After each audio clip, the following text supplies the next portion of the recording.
During dinner, my son-in-law laughed. What's it like to be a loser? Everyone laughed, except me. I just smiled and asked, how does it feel to know that this loser will no longer be paying your bills? The moment those words left my mouth, my brother-in-law's face turned pale, and the family table turned into a battlefield.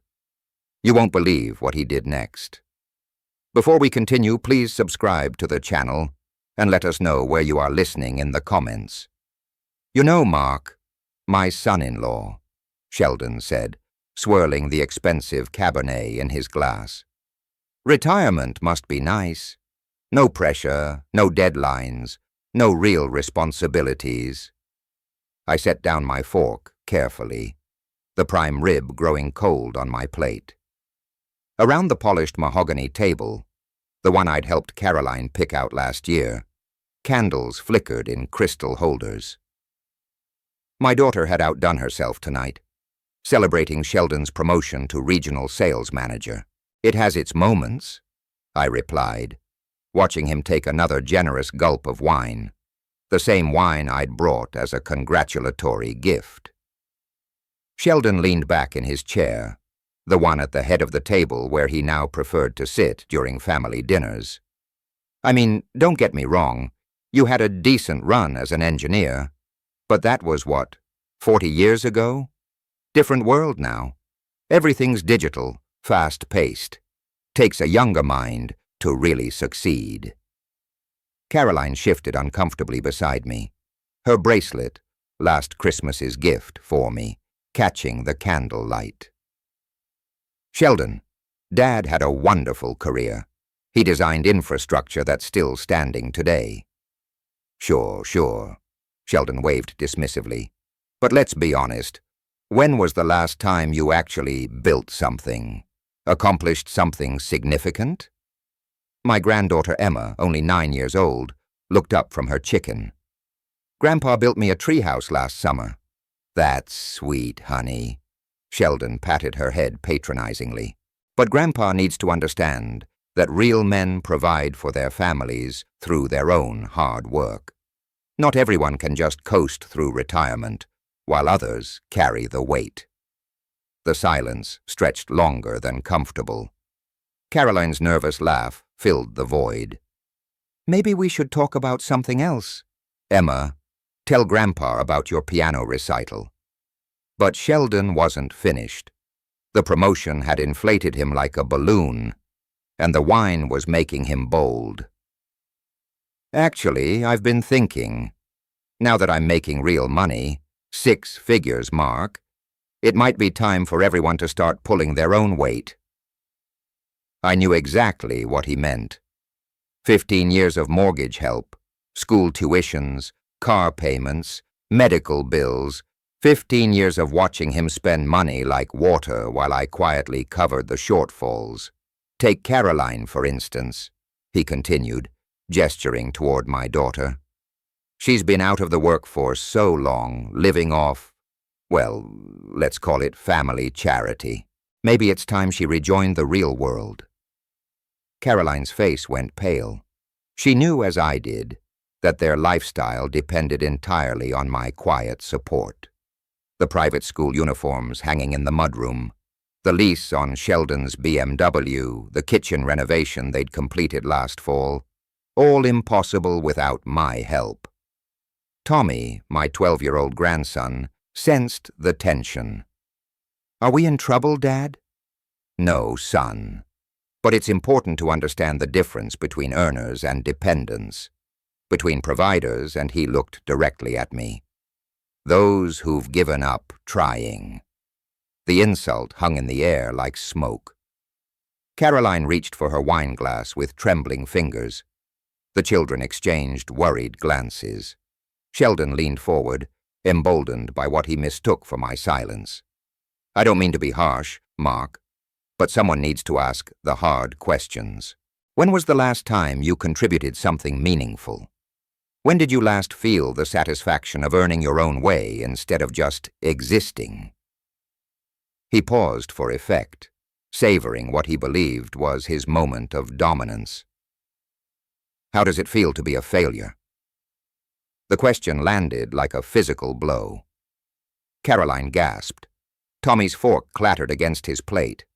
Emma started to cry, but I didn't flinch. Instead, I took a slow sip of water, set the glass down precisely, and looked Sheldon directly in the eyes. "How does it feel?" I said, my voice steady and clear.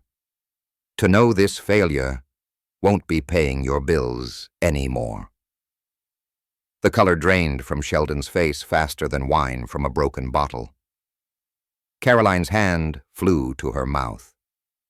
The children stared in confusion as their father's triumphant expression crumbled into something approaching panic.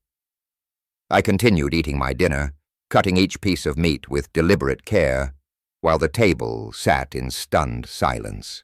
Outside, darkness was settling over the suburban neighborhood, and I could hear the distant sound of a neighbor's dog barking. After what felt like an eternity, I wiped my mouth with the linen napkin, stood, and kissed Emma and Tommy goodbye. "Thank you for dinner, Caroline." It was delicious. I walked to the front door, grabbed my coat from the closet, and stepped into the cool March evening, leaving behind a table full of people, finally beginning to understand what 15 years of quiet generosity had actually meant. The 15-minute drive home passed in silence, my hands steady on the steering wheel despite the storm brewing inside. I pulled into my driveway, the motion sensor light casting long shadows across the front steps. Inside, I hung my coat in the hall closet and walked directly to my study. The room smelled of old paper and furniture polish.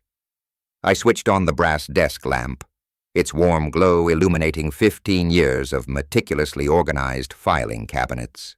As a retired engineer, I'd kept every receipt, every bank statement, every canceled check. Time to see exactly what my failure had cost me. I opened the first drawer labeled 2009-2012. The folders were color-coded, blue for mortgage assistance, green for auto loans, yellow for school expenses, red for medical bills. My wife Martha had died in late 2008, and by January 2009, Caroline was already struggling. The first mortgage payment assistance, $2,800 February, another $2,800 March, the same. I spread the statements across my mahogany desk, the numbers forming neat columns under the lamplight. $2,800 every month for 180 months. My calculator showed to $4,000 in mortgage assistance alone. Next came the car payments. Sheldon's BMW lease, Caroline's SUV loan, $200 monthly for 8 years. Another $115,200. The numbers climbed steadily, each folder revealing another layer of generosity I'd forgotten. Private school tuition receipts filled an entire drawer. Tommy's education from kindergarten through 7th grade. Emma's from preschool through 4th. Elitomies with swimming pools and foreign language programs. $24,000 annually, sometimes more for summer camps and extracurriculars. 16 years of education expenses, $192,000. Medical insurance premiums when Sheldon was between jobs. Dental work for the children. Emergency room visits. Caroline's therapy sessions after the divorce scare 3 years ago. Each manila envelope contained hundreds of co-payment receipts, insurance forms, medical bills I'd quietly covered. $8,000 yearly for 15 years, $120,000. I found vacation receipts tucked behind insurance papers. Disney World, 2015 European Cruise, 2018. Ski lodge rentals in Aspen. Christmas presents. Emergency car repairs. The down payment for Caroline's kitchen renovation. Another $45,000 in miscellaneous support. The final tally made me sit back in my leather chair. $976,200 Nearly $1 million. For the first time since Martha's funeral, I felt the full weight of that promise I'd made at her bedside. "Don't worry about Caroline," I'd whispered to my dying wife. "I'll make sure she's secure." I remembered Caroline's tears at the funeral, her panic about the mortgage she and Sheldon couldn't afford alone. How grateful she'd been then, calling weekly to thank me, sending homemade cookies, bringing the grandchildren for Sunday visits. When had the gratitude stopped? When had my help become expected rather than appreciated? I pulled out my personal financial statements, the ones showing my own sacrifices, the smaller retirement account because I'd postponed investing, the modest 2-bedroom home instead of the lakefront property I'd wanted, the 15-year-old truck in my garage while Sheldon drove luxury vehicles, the travel brochures I'd collected but never used because Caroline always needed something, the hobbies I'd abandoned, the woman from church who'd stopped asking me to dinner because I was always helping family. I'd given them nearly $1 million in 15 years of my own dreams. At 10:30 p.m. I reached for my phone and bank contact list. Tomorrow would bring interesting conversations with automatic payment departments. Sunday morning, coffee tasted different somehow, stronger. I sat at my kitchen table watching sparrows fight over crumbs outside the window, then returned to my study, where neat stacks of documents waited like soldiers ready for deployment. First, National Bank answered on the third ring. "Account services. This is Jennifer. How may I help you? I need to cancel automatic payments from checking account 457899421556. My voice carried the same steady tone I'd used for 40 years of engineering presentations. "May I have the last 4 digits of your Social Security number for verification?" The process took 12 minutes. Jennifer was thorough, professional, and completely unaware she was dismantling 15 years of financial architecture with each keystroke. "Those payments are now discontinued." "Mr. Bennett, is there anything else I can help you with today?" "That's all." "Thank you." Check mark next to mortgage assistance, $2,800 month. Colorado Mountain Insurance required a supervisor. The BMW lease payment cancellation needed 3 transfers. Each call followed the same pattern: polite verification, efficient processing, confirmation numbers I dutifully recorded in my notebook. By 11:15 a.m., I'd crossed off 8 items from my list. The phone rang at 11:47. "Dad." Caroline's voice carried confusion rather than panic. "Not yet." Something weird happened with our mortgage payment. The bank called saying there were insufficient funds in the account. But that doesn't make sense. Because you assumed I'd keep paying forever. Silence stretched between us like a taut wire. "What do you mean?" Her voice climbed half an octave. "Exactly what I said last night. I'm no longer covering your expenses. But Dad, you can't just the mortgage, the insurance, Tommy's school, all discontinued as of this morning." I could hear her breathing quicken. "This isn't funny. We'll lose the house. Then you'll need to figure out how to pay for it yourselves." The line went dead. My notebook showed 6 more calls to make. The utility companies were surprisingly efficient. Centura Academy's accounting department asked fewer questions than I'd expected. Each confirmation number went into my log with mechanical precision. Caroline called back at 12:23 p.m., her voice now tight with genuine fear. "Dad, please, I don't understand what's happening." The school called the insurance company, even the electric company. They're all saying our payments were declined because I canceled the automatic transfers from my accounts. Your accounts? The question came out as a whisper. Did you think these payments materialized from thin air, Caroline? Another silence then. But we never asked you to. You never asked because you never had to. I simply did it. We can't afford. She stopped herself. Yes, that's the point. At 12:31, my phone rang again. This time, Sheldon's voice came through with forced authority. Mark, whatever game you're playing needs to stop right now. No game, just reality. You can't destroy our family because your feelings got hurt at dinner. I'm not destroying anything. I'm simply stopping my financial support. You wanted to know how it feels to be a failure. Figure out your own bills. His silence lasted longer than Caroline's had. The final call on my list was to my financial advisor. Monday morning, we'd discuss redirecting those monthly payments into my long-neglected retirement fund. Outside, the sparrows had found Mowry crumbs.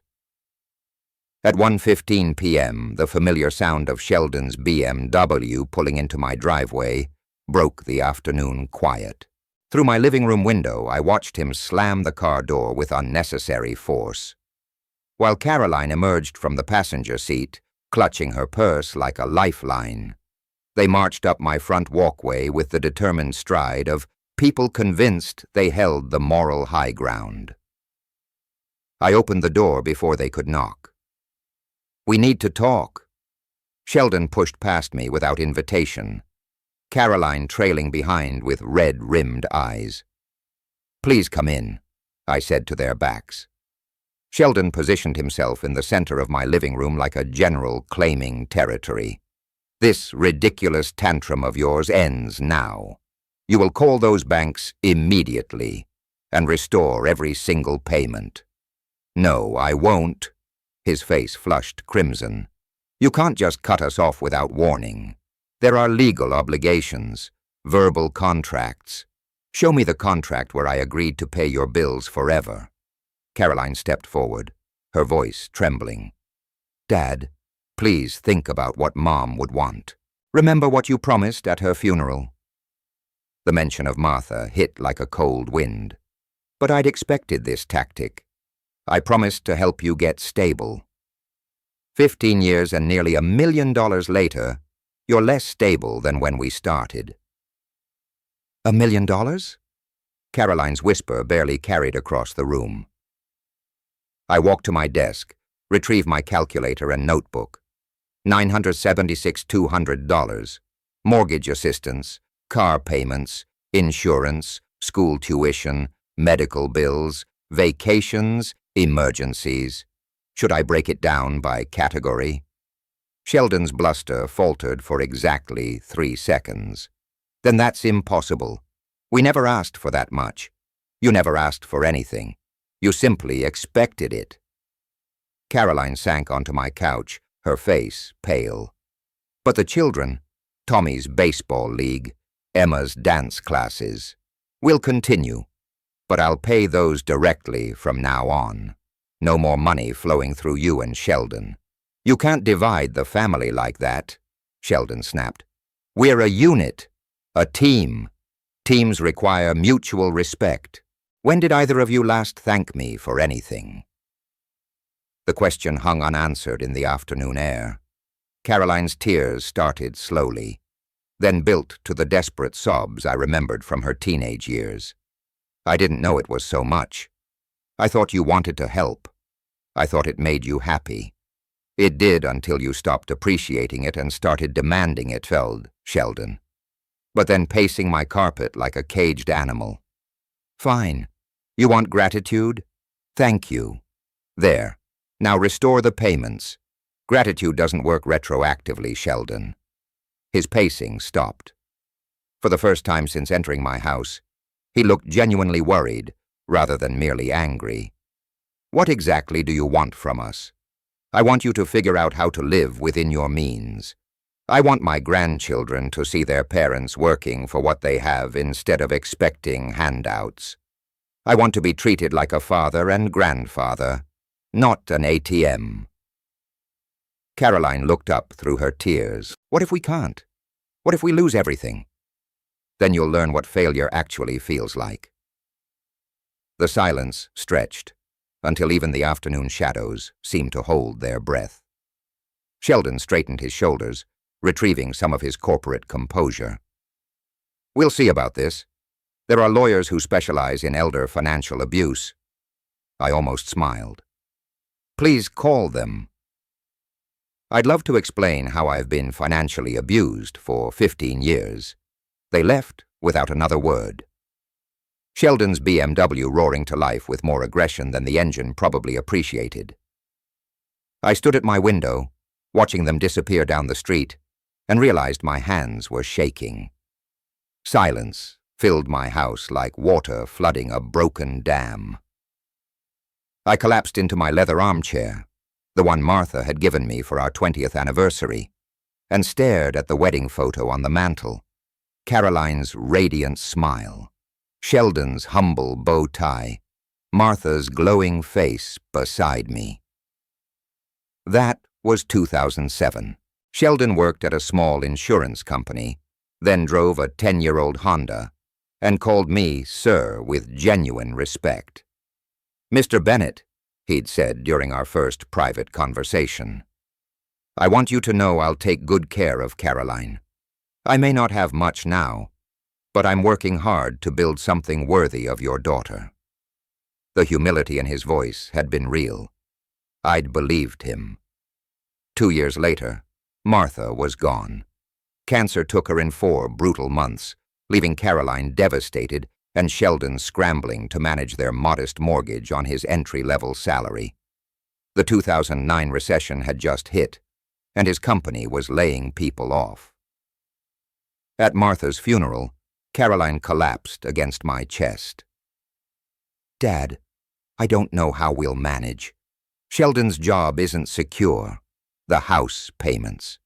Don't worry, I'd whispered, holding my grieving daughter. I'll help until you get stable. Until you get stable, not forever. Those first years, Sheldon's gratitude was overwhelming. Handwritten thank you notes. Weekend visits where he'd fix my gutters or mow my lawn.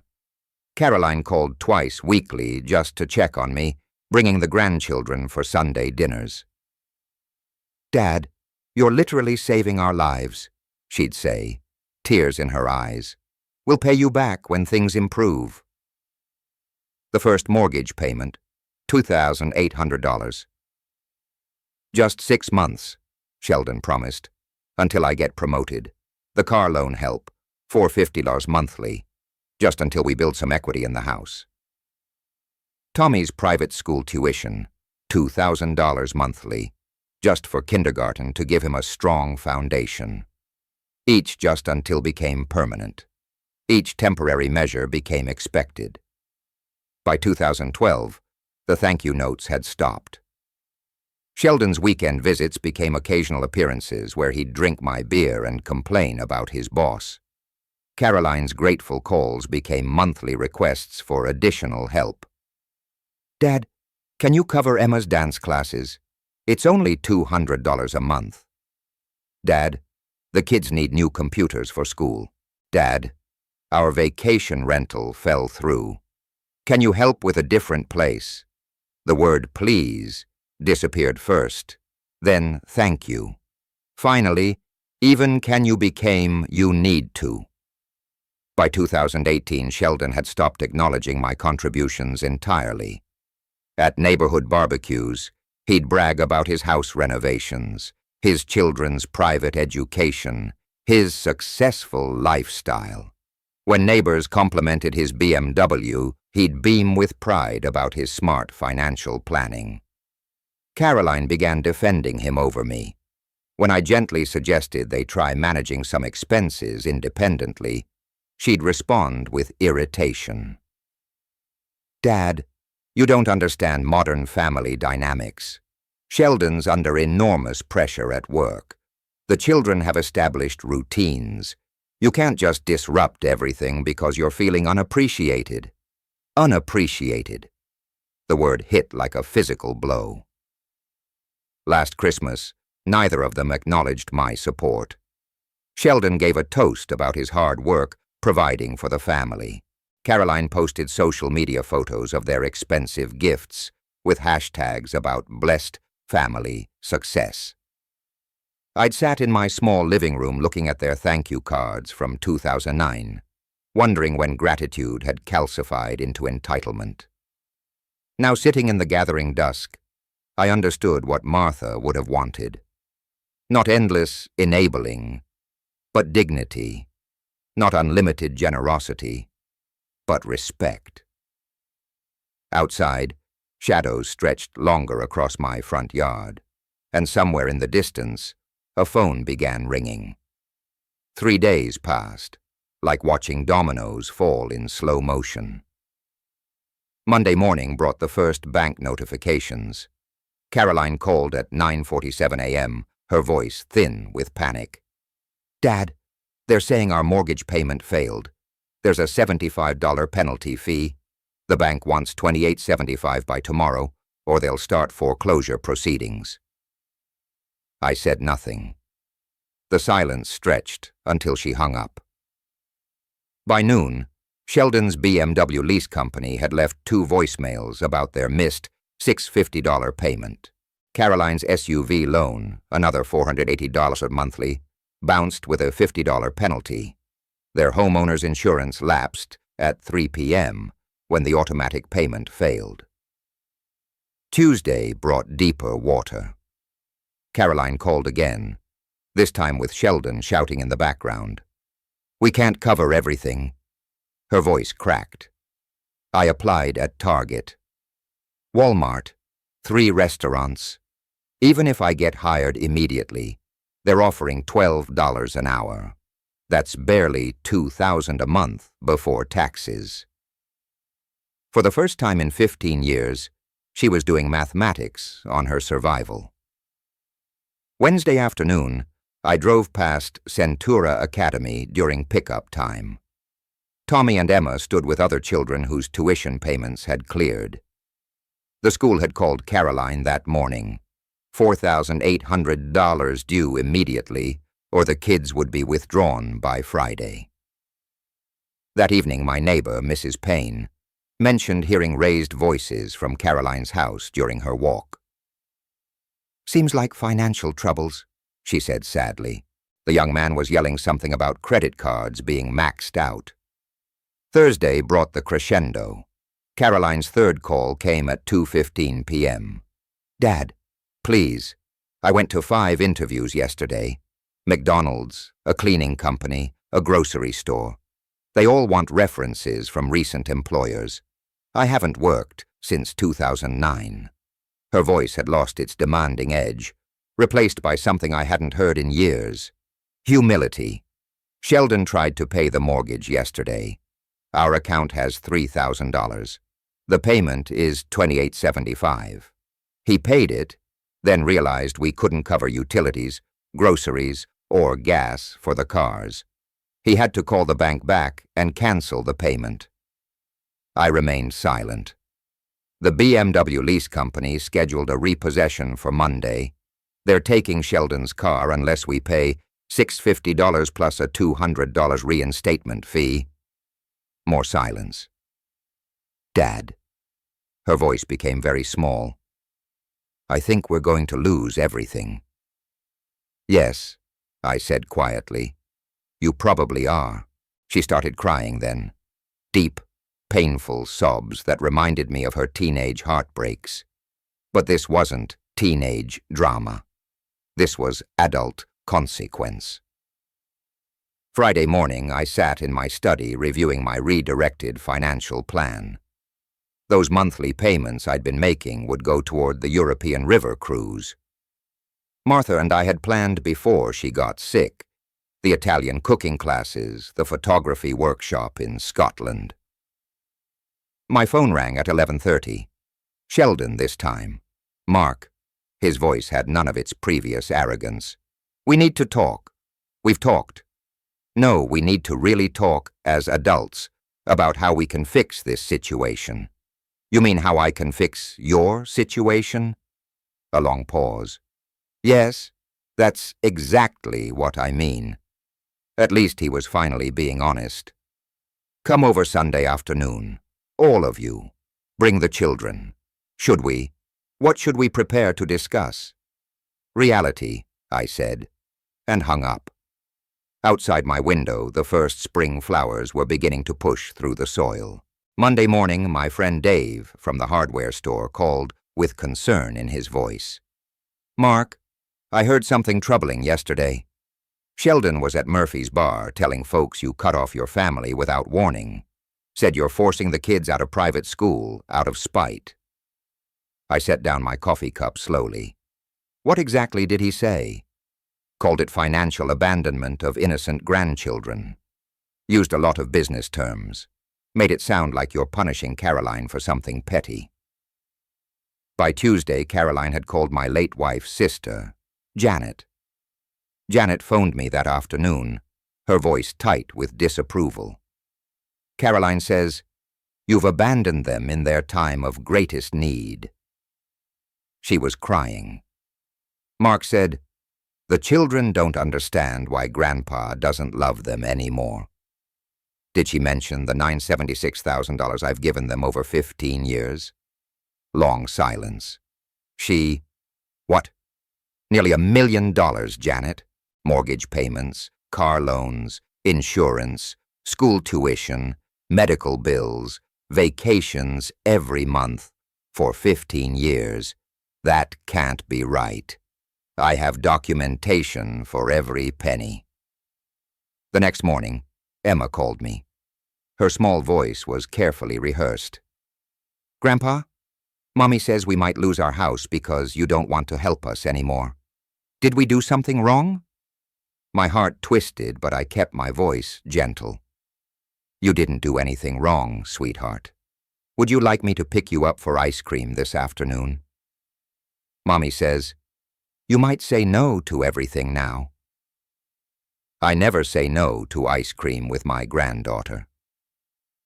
That afternoon at Dairy Queen, Emma's scripted sadness melted away as she told me about her art project. When I dropped her off, Caroline watched from the window with calculating eyes. Wednesday brought a more direct confrontation. Nancy Morrison, a longtime neighbor, approached me at the grocery store. "Mark Bennett, I'm ashamed of you." Her voice carried across 3 aisles. "Cutting off your own daughter when she needs you most. What would Martha think?" I faced her calmly. Martha would think 15 years and nearly $1 million was generous enough. NY's righteous anger faltered. $1,976,200, mortgage assistance, car payments, school tuition, insurance premiums, medical bills, vacation expenses. Would you like to see the bank records? Other shoppers had stopped to listen. NY's face reened. Caroline never mentioned. Caroline mentions very little about what she receives. Nancy, only what she wants. That evening, Dave called again. Sheldon was back at Murphy's tonight. Tried the same routine, but Bill Henderson was there. Remember Bill? He sold them that BMW 3 years ago. What did Bill say? Asked how Sheldon afforded a $60,000 car on his salary. When Sheldon started deflecting, Bill mentioned he remembered you co-signing the lease. The whole bar got quiet real fast. Thursday morning, brought a call from my old engineering colleague, Tom. Heard some interesting gossip at the coffee shop. Also heard your side from Dave. Mind if I ask you directly? Did you really support them for 15 years? Every month since Martha died, and they never acknowledged it. Last Christmas, Sheldon gave a toast about his hard work, providing for the family. Caroline posted photos of their expensive gifts on social media with hashtags about blessed family success. Tom whistled low. That's cold, Mark. Friday evening, I was watering my front garden when Mrs. Payne approached. "Mr. Bennett, my daughter heard something at school pickup today. Parents talking about family drama. She said, "Some people are questioning the story your son-in-law has been telling." I continued watering my roses. People have a right to their opinions. She also said, "You've been very generous to those children over the years." Very generous. I love my grandchildren. Of course you do. That's never been in question. Saturday morning, Caroline called, her voice shrill with desperation. "People are asking questions, Dad. Uncomfortable questions about money and timelines and documentation. You need to stop spreading lies about us." "I haven't spread anything, Caroline. I've simply answered questions honestly when asked directly. You're destroying our reputation in this community." "I'm not destroying anything. I'm just no longer subsidizing the creation of false ones." The line went dead. Sunday arrived with clear skies and the knowledge that by afternoon we'd all be sitting in my living room again. But this time, the community would be watching. The family meeting never happened. By Monday morning, reality had other plans. Dave called me at 8:15 a.m. Mark saw a foreclosure notice posted on Caroline's front door yesterday evening. Big official thing from the county. I set my coffee down carefully. 30 days. They had 30 days. 30 days to pay 8,625. 3 months of missed mortgage payments plus penalties and legal fees.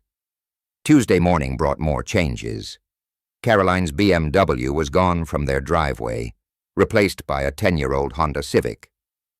Mrs. Payne mentioned seeing Sheldon at the Honda dealership, looking defeated while Caroline filled out paperwork.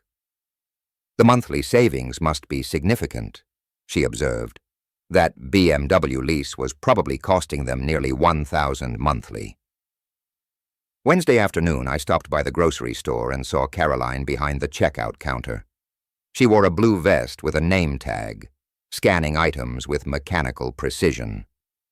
When Mrs. Patterson approached her lane, Caroline's face flushed deep red. "Caroline, dear, I didn't know you were working here."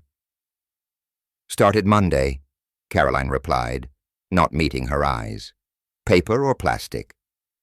Her shift ended at 6 p.m. I watched through the window as she walked to the old Honda, her shoulders slumped with exhaustion. That evening, Tommy called me.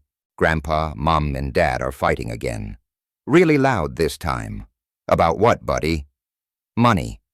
Dad said Mom's job doesn't pay enough to matter. Mom said Dad never made enough either. Then they said mean things about you." "What kind of mean things?" "That you ruined everything on purpose." But then Mom started crying and said, "Maybe they ruined it themselves." Thursday morning brought the sound of raised voices from their house during my morning walk. Through the thin walls, I caught fragments. 8 hours on my feet for peanuts. Never appreciated what we had. Your pride got us into this mess. 15 years of handouts, and now the arguing stopped abruptly, replaced by the sound of a door slamming, and Sheldon's Honda starting up. That afternoon, Emma visited me, her usual cheerfulness replaced by worry. "Grandpa, why is everything different now?" I settled her at my kitchen table with cookies and milk. "What feels different, sweetheart? Mom's always tired and sad. Dad gets angry about everything. They talk about losing our house. Tommy heard them say we might have to change schools. How do you feel about that?" Scared, but also she hesitated. Also like maybe they should have said thank you more. Out of the mouths of babes. Friday evening, I was reading in my study when my doorbell rang. Sheldon stood on my porch alone, his corporate confidence completely absent. His usual pressed shirt was wrinkled, his tie loosened, his face showing exhaustion I'd never seen before. "Mark, I need to talk to you. Just the two of us, man-to-man." I invited him into my living room, the same room where he demanded I restore payments just 2 weeks ago. He sat heavily in the chair, his hands clasped tightly between his knees. The foreclosure is real. 30 days. Caroline's working 40 hours a week for $13.50 an hour. After taxes, that's maybe $100 a month. I'm bringing home about $5,800 monthly. The mortgage alone is $28.75. He looked up at me with something approaching humility. We can't make it work, not even close. We never could. Could we? Without you, I mean. No, I said quietly. You never could. I've been thinking about something you said about earning respect versus inheriting it. His voice cracked slightly. I never earned anything, did I? The house, the cars, the kids' schools. None of it was really mine. What do you want from me, Sheldon? I want to know if there's a way back from this. Not back to how things were, but forward to something better. Outside, the streetlights were beginning to flicker on as darkness settled over our suburban neighborhood. Saturday afternoon, I was organizing my financial documents when the doorbell rang. Caroline stood on my porch in her blue grocery store vest, her face strewn with tears and exhaustion. Dad, please, we need to talk about Tommy and Emma. She looked different, smaller somehow. The entitled confidence I'd watched grow over 15 years had crumbled, leaving behind the frightened daughter I remembered from Martha's funeral. I invited her into the living room. She collapsed into the same chair where Sheldon had sat the night before, her hands shaking as she pulled off her work name tag. 4 days, she whispered. 4 days until they complete the foreclosure. Tommy keeps asking if we're really going to lose the house.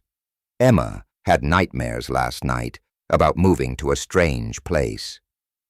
What do you want from me, Caroline? I want my children to have stability.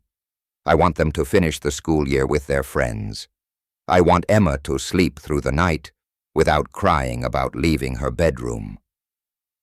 She looked up at me with eyes that held no trace of manipulation, only raw maternal desperation.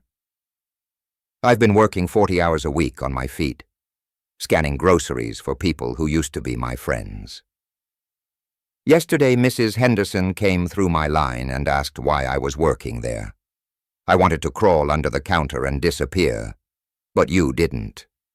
No, I smiled and asked paper or plastic because I finally understand what work means, what earning means, what you've been trying to teach us. She wiped her nose with a tissue from her purse.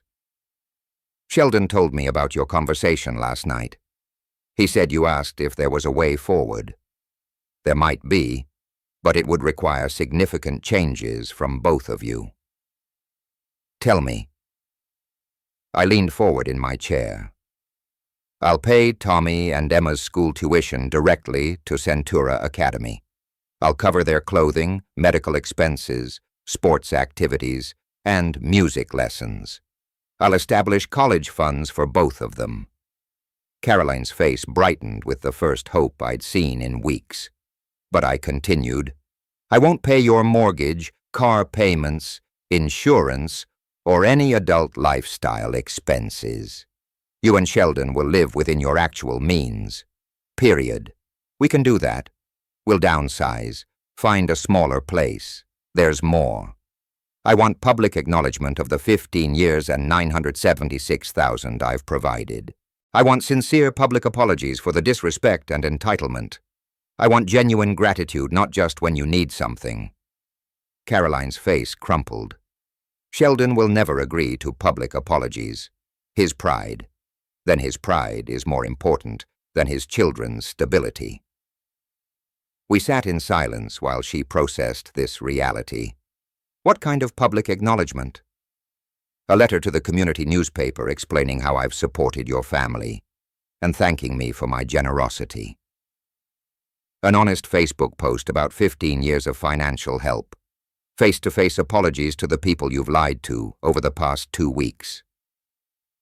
And if we do this, All of it.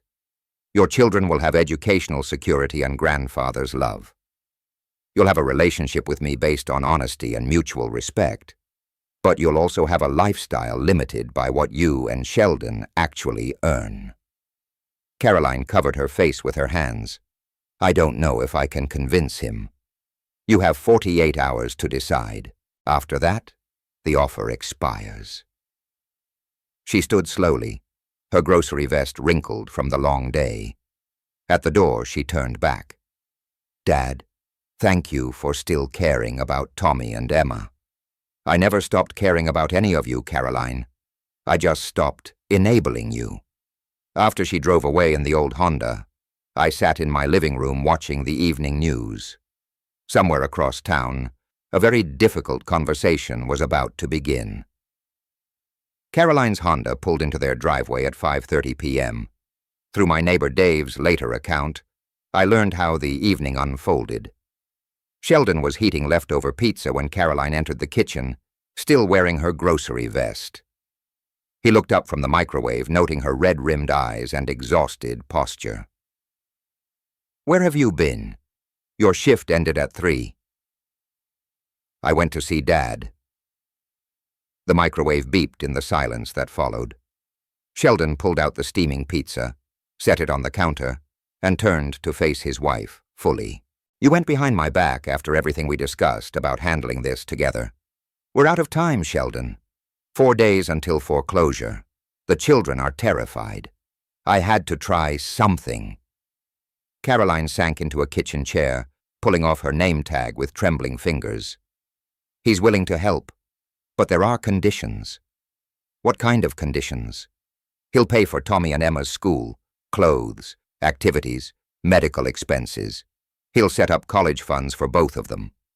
Sheldon's face brightened. That's fantastic. When does he restart the mortgage payments? He doesn't. We have to live on what we actually earn. The brightness faded instantly. That's impossible. You know our expenses. He wants something else, too. Caroline's voice dropped to barely above a whisper. Public apologies. Acknowledgement of the 15 years and $976,000 he supported us. Sheldon's face went white, then red. He wants me to humiliate myself publicly, admit I've been... What? A charity case? Sheldon, he spent nearly $1 million on us. $1 million. Do you understand what that means? It means he chose to help family. That's what fathers do. Caroline stood up slowly, her grocery vest wrinkled and stained. No, that's what saints do. And we treated him like an ATM. From upstairs came the sound of Tommy's voice calling down, Mom, Dad, why are you yelling? Both parents stopped, realizing their voices had risen. Emma appeared at the top of the stairs in her pajamas, rubbing her eyes. Are you fighting about Grandpa again? Caroline climbed the stairs to comfort her daughter, while Sheldon paced the kitchen, his hands clenched into fists. When Caroline returned 20 minutes later, she found him staring at the foreclosure notice on the counter. I won't do it, he said without looking up. I won't stand in front of our neighbors and admit I'm a failure who couldn't provide for his own family. Then, what's your solution? Where are we going to live? Where will the children go to school? We'll figure something out. Get a loan. File for bankruptcy. Something. Anything but crawling to your father and begging forgiveness for imaginary sins. Caroline pulled out her phone and opened the calculator app. Okay, let's figure it out. Our combined monthly income is $6,900. The mortgage is $2,875.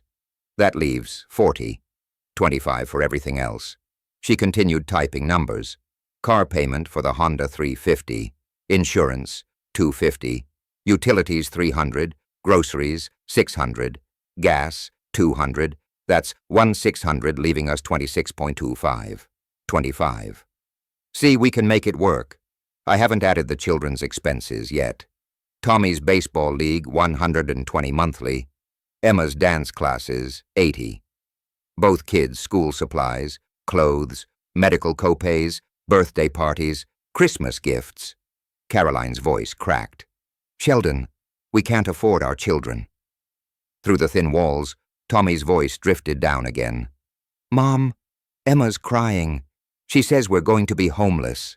Caroline looked at her husband with eyes that held no trace of the entitled woman who had demanded her father restore their payments 2 weeks ago. We have 36 hours to decide. Dad's offer expires Monday at noon. She walked upstairs to comfort her children, leaving Sheldon alone in the kitchen with the foreclosure notice and a calculator that couldn't make their impossible mathematics work. Monday morning at 10:15, the Honda pulled into my driveway carrying all 4 of them. Through my front window, I watched Sheldon emerge from the passenger seat with the defeated posture of a man who'd spent the night staring at ceilings. Caroline knocked on my door, flanked by Tommy and Emma in their school clothes. Sheldon stood behind them, his business shirt wrinkled, his eyes rimmed with exhaustion. Dad, we need to accept your offer. All of it. I invited them into my living room. The children settled on my couch, while Caroline took the same chair she'd occupied Saturday. Sheldon remained standing, his hands clasped behind his back, like a defendant awaiting sentencing. The bank called this morning. Caroline continued. Foreclosure completes at 3:00 p.m. Unless we pay $8,625. We don't have it. Emma tugged on my sleeve. Grandpa, are we really going to lose our house? Not if I can help it, sweetheart. Sheldon cleared his throat. Mark, I need to say some things. He walked to my mantel, studying the wedding photo of Martha and me, then turned to face his family. 15 years ago, you offered to help us temporarily. I took that help and turned it into a permanent arrangement without ever acknowledging what you were sacrificing. His voice cracked slightly. I told people the house renovations were from my success at work. I bragged about the cars like I'd earned them. I let Tommy and Emma think their grandfather was just being nice, instead of being their actual provider. Caroline reached over and took Emma's hand. Dad, I owe you apologies too. I took your generosity and treated it like inheritance, like something I deserved, instead of something you chose to give. You paid our mortgage for 15 years, Sheldon added. $54,000. You paid our car loans, insurance, school tuition, medical bills, vacations, Christmas gifts, birthday parties, dance classes, baseball leagues. Tommy looked up with wide eyes. Grandpa paid for my baseball. Grandpa paid for everything, Caroline said quietly. Almost $1 million over 15 years. Emma's small voice cut through the heavy air. Why didn't you tell us? Caroline's face reened. Because we were ashamed.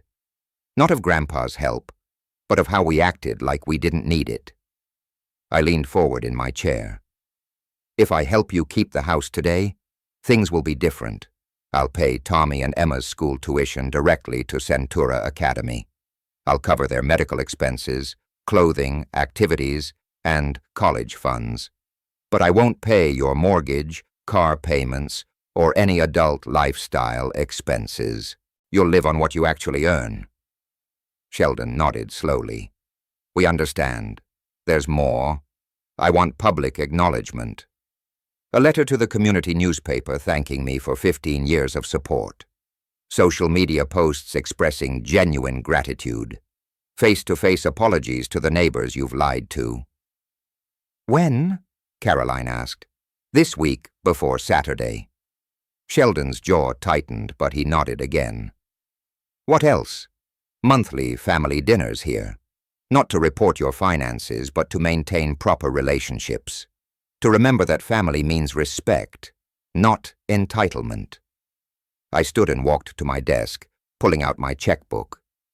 I'm going to call First National and arrange an emergency payment.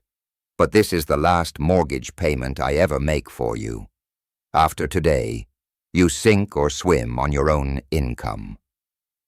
As I dialed the bank, I heard Emma whisper to her mother, "Are we going to be okay now?"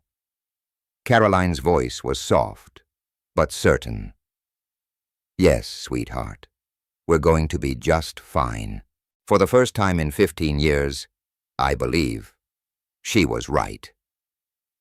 3 months later, on the third Saturday of June, they arrived for our monthly family meeting at exactly 2 p.m. Caroline had been promoted to shift supervisor at the grocery store, earning 15.50 an hour. Sheldon had learned to balance their budget without expecting miracles. "Grandpa!" Emma bounded through my front door in her soccer uniform, grass stains on her knees and a medal around her neck. "Look what I won at the tournament." "That's wonderful, sweetheart. Tell me about the winning goal." While Emma regaled me with athletic heroics, Tommy showed me his report card, straight A's, and a note from his teacher, praising his improved attitude and confidence. Caroline set a manila folder on my coffee table. "Dad, here's this month's budget review. We're covering the mortgage, utilities, groceries, and car payment entirely from our combined salaries. We even started a small emergency fund. Sheldon, who 3 months ago couldn't look me in the eye, now contributed to our discussions with genuine respect. Mark, I wanted to ask your advice about a potential promotion opportunity at work. The regional director position might open up next quarter. What would it involve? More responsibility, better salary, but also travel. I wanted to make sure Caroline and I could handle the children's schedules if I'm away occasionally. I opened my own folder organized with typical engineer precision. Tommy's soccer league fee, paid directly to Colorado Youth Sports. Emma's piano lessons handled through Mountain Music Academy. Both children's dental checkups are scheduled for next month, covered under my family plan. Caroline smiled, a genuine expression I hadn't seen in years. "Dad, I can't thank you enough for keeping their lives stable while we figured out how to be actual adults." Speaking of being adults, Sheldon added, "We completed the community service hours Judge Martinez assigned after our public apology letters. Volunteering at the food bank was enlightening. We met families genuinely struggling, not just living beyond their means like we were." Emma tugged on my sleeve. "Grandpa, can we show you the thank you cards we made?" Both children produced construction paper cards decorated with glitter and heartfelt messages. Tommy's read, "Thank you for taking care of us, even when Mom and Dad forgot to say please." Emma's was simpler. "I love you, Grandpa. You're the best." These weren't coached expressions or guilt-driven apologies. These were the authentic words of children who finally understood what love and security actually meant. "There's something else," Caroline said quietly. "Sheldon and I have been talking about eventually buying a smaller house, something we can actually afford on our own income. Not immediately, but maybe in 2 years when we've built more savings." "That sounds like good planning," Sheldon nodded. "We want to prove we can stand on our own feet, not because we don't appreciate your help with the kids, but because we need to respect what you've already given us." As the afternoon wound down, Tommy asked the question that summarized everything. "Grandpa, are you proud of us now?" I looked around my living room at my daughter, who had learned the value of work, my son-in-law, who had swallowed his pride for his children's sake, and my grandchildren, who finally understood gratitude. "Yes, Tommy, I'm very proud of all of you." They left as the sun was setting, Emma's hand in mine as I walked them to their car, the same Honda that had replaced the BMW. But somehow it looked less like a downgrade and more like a choice made with wisdom. Watching their taillights disappear down my street, I realized Martha would have been proud, too. Not of the money I'd spent, or the control I'd finally asserted, but of the family we'd become when respect replaced entitlement and love replaced exploitation. The revenge I'd sought wasn't punishment, it was transformation. And sometimes that's the sweetest justice of all. If you like this story, please like this video, subscribe to the channel, and share your impressions of this story in the comments. To listen to the next story, click on the box on the left. Thank you for watching.